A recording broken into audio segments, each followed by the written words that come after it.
obviously because I've written about the Mariner, I've got a real sense of how important this poem, which is over 200 years old, is still.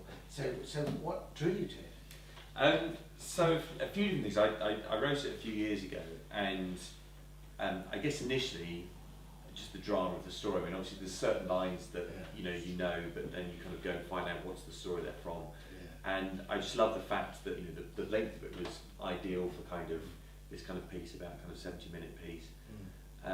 But just the fact that you've got this central character who just tells this amazing story, and in this incredible language, and just brings these scenes kind of in front of you. And I just thought it would be something you would not need to do much with. I think you said earlier that you've actually just delivered it as a poem, as a kind of dramatic reading. Yes, it works incredibly well as a story, but there's a kind of, one of the things I found is a kind of strange paradox about it. If you did a 3-minute plot summary, it would be like the world's most unlikely story. Yes, yeah. Why should you? Why should you?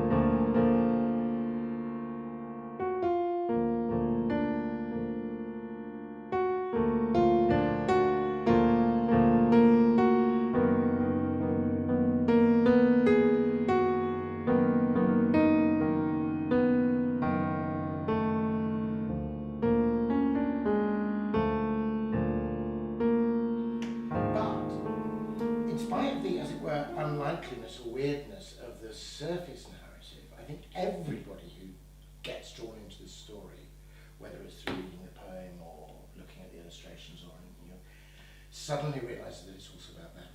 That there's something about the height and the depth, about being lost, being stuck, being trapped in repetition. I mean, when I wrote about this, I mean, the two things that came out, I talked about the relevance of it to Coleridge's own life, but actually, the two of the things that came out for me, which are much more, as it were, important topics now, is there's a lot here about what we would now call PTSD, and about sort of survivor guilt, and the idea of the person who makes it out of the horror but can't get rid of it in their mind. Yeah. When he says, the many men so beautiful, and they all dead did lie, and 1,000 slightly things lived on and said, did I? How do I cope with that? And the sudden repetitions and flashbacks, and how do I make some good out of this? How do I honour those I lost? All those are big questions now for so many people coming out of trauma. So that was one. But an even bigger thing was the environmental thing, and not just a vague, quick check. Is this the environment? It's the real sense that if you think about it, it's astonishing. It's set in an Antarctic realm. The deed happens in the midst of ice, and there's the question of opening up a passage through the ice. Human beings blunder into this area for the first time and unleash unimaginable forces which they hadn't really thought about. And then, there's a spirit, there's a polar spirit, whose job is to look after the entire web of life, and who, as it were, exacts a revenge on those who offended against it. Then how do we what can we do? And the sense that the way out for the Mariner is actually, to use a modern term that was not available to Coleridge, is to abandon speciesism, to stop thinking that we're the only privileged beings on the planet. And he rediscovers this idea, the prayer of best, or the love of best, all things, both great and small, that he already loveth us, he made them love it all. And that really was a powerful thing for Coleridge himself. I've just been looking at some of the very last things he wrote, including his annotations to the Book of Common Prayer, and he's got a bit about how to receive communion, Johnson, and he suddenly starts riffing on the idea that God created every single thing, and that this isn't just about private salvation, this is about a care for every creature. Everything is made in the Word. It's still there, same as an old man. So, and the fact that it turns on an albatross in this book, Well, I know you're interested in that because of the... Yes. As a zoologist, and I went to New Zealand once and actually saw albatrosses in the wild, and it's just extraordinary how serene and majestic they are. Yes.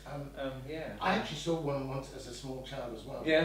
We sailed, I was born in Africa, and we sailed out of Southern Africa and back up to England every year. And I dedicated the book to my mother, who used to recite bits of the Mariner to me when I was a little boy. The white fair breeze blew, the white foam flew, the furrow followed free.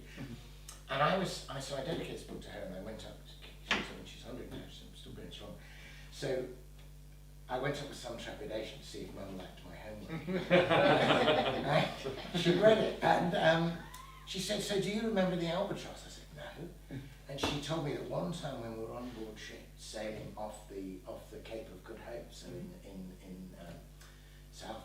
the southern bit of South Africa, we saw this great white speck, and an albatross came and flew really, really close and just lit up one of the bits of the ship looked at us, flew off. And of course my mum immediately started reciting the poem. As she would. And so I realised, I was a small boy, until my mother reminded me, I didn't realise that memory was buried there. The poem.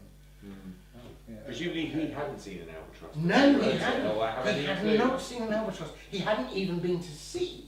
I mean, he had, which is just... Yeah, he did go shortly afterwards. I mean, one of the things I say in this, is that in some ways, he kind of wrote the poem first and then lived it.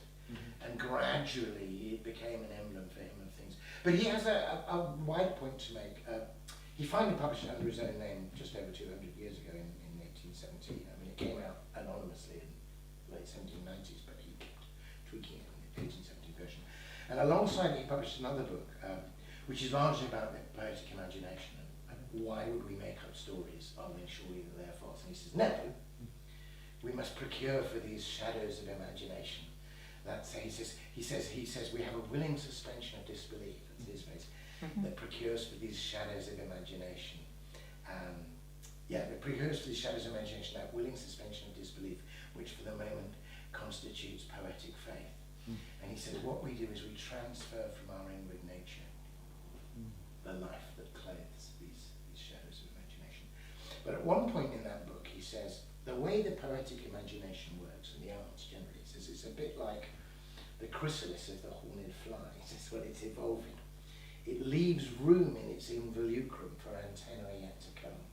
So the little squidgy thing doesn't have the antenna yet, but it knows enough somehow instinctively to hold open a shape into which the antenna will grow. And I think that's part of Coleridge's strong case for the imaginative arts. That for all of us, we're still always learning. Science is moving slowly, but it gets there.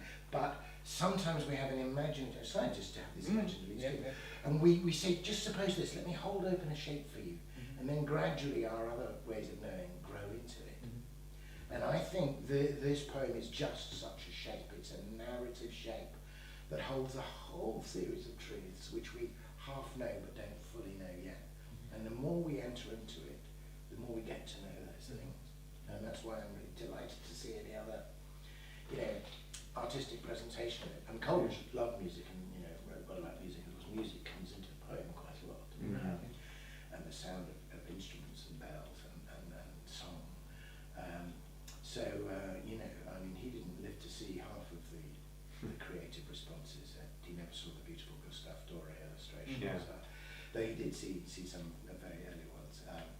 But I think he'd be delighted to feel that his bit of artistic shaping has itself provided a shape that others can make something around. Do you find that kind of playing this character, because obviously the character is kind of fleshed out, I suppose, as he goes through, but is it? Yeah, I mean, what I'm finding is actually the poem is moving me more and more the more I do, and then part of that's obviously your music, which is beautiful. But and it's again, it's particularly that ecological, the ecological angle, and how desperately important that has now become. And I think that one of the final lines of the piece is the moment that his face I see. I know the man who must hear me, and to him my tale I tell. It's something. We need to urgently hear this story now. That's stopping you. I mean, the poem literally begins with somebody being stopped in their tracks. And trying to get away from what they regard as an embarrassing street person, and then realising, oh no, wait a minute. This is my story. And I mean, the famous last lines about a sadder and a wiser man he rose the morning morn. That's kind of plays into the whole notion we need to think about just an inconvenient truth. Nobody wants to be ticked off by Guite. She's bloody good at ticking off. But the fact is that she's right and we're wrong. And that it's taken a 16-year-old to cut through the bluster. Now, in some senses, a lot of what she has to say is not welcome at all. In another way, it's extremely welcome because we're finally having a wake-up call. And literally, this poem ends with a wake-up call, and it's a sadder and a wiser man. He rose the morrow morn. The last word of this poem, which is full of these nighttime horrors, is actually morn. It's about morning. It's about doing something, changing something. It's actually very uplifting. I find. Yeah, it is. Yeah, very it is. uplifting. But it's only uplifting because it's scared Dad to kind of go down into the depths. Yeah.